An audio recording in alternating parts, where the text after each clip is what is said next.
দেশের দুর্বল ব্যাংক গ্রাহকদের স্বস্তির সুখবর দিলেন বাংলাদেশ ব্যাংকের governor doctor Ahsan is Mansur. সম্প্রতি দুবাইয়ে বাংলাদেশ ব্যাংকের governor doctor Ahsan is Mansur বলেন, দেশের দুর্বল ব্যাংকে হস্তক্ষেপ করে পুনর্গঠন করা হবে। এ বিষয়ে একটি প্রতিবেদন তৈরি করেছে দৈনিক ইত্তেফাক। প্রতিবেদনটি প্রকাশিত হয়েছে 16 মে 2025। এ বিষয়ে বিস্তারিত তুলে ধরবো আজকের এই ভিডিওতে। ভিডিওটি শুরু করার আগে ছোট্ট একটি রিকোয়েস্ট, আপনি যদি আমার চ্যানেলে নতুন হয়ে থাকেন, এরকম গুরুত্বপূর্ণ ভিডিও পেতে চ্যানেলটি সাবস্ক্রাইব করে সাথেই থাকুন। ভালো লাগলে লাইক কমেন্ট শেয়ার করুন। সম্পূর্ণ ধারণা পেতে ভিডিওটি না টেনে শুরু থেকে শেষ পর্যন্ত দেখুন। চলুন শুরু করা যাক।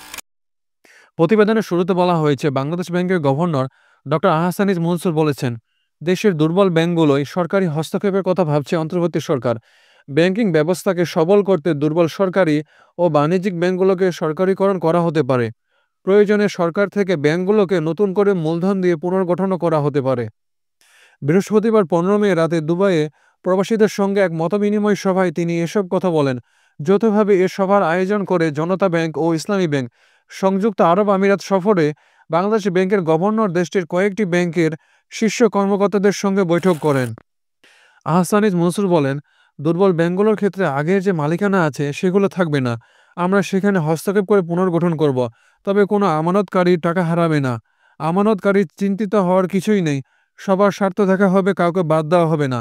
বিদেশে বিপুল পরিমাণ অর্থ পাচার নিয়ে বাংলাদেশ ব্যাংকের গভর্নর বলেন, অর্থ পাচারে জড়িতদের ধরতে প্রয়োজন বিদেশি রাষ্ট্রগুলোর সহযোগিতা নেওয়া হবে। অর্থ পাচারকারীদের সম্পদ জব্দের লক্ষ্যে বিভিন্ন দেশের সংশ্লিষ্ট প্রতিনিধির সঙ্গে আলোচনা চলছে।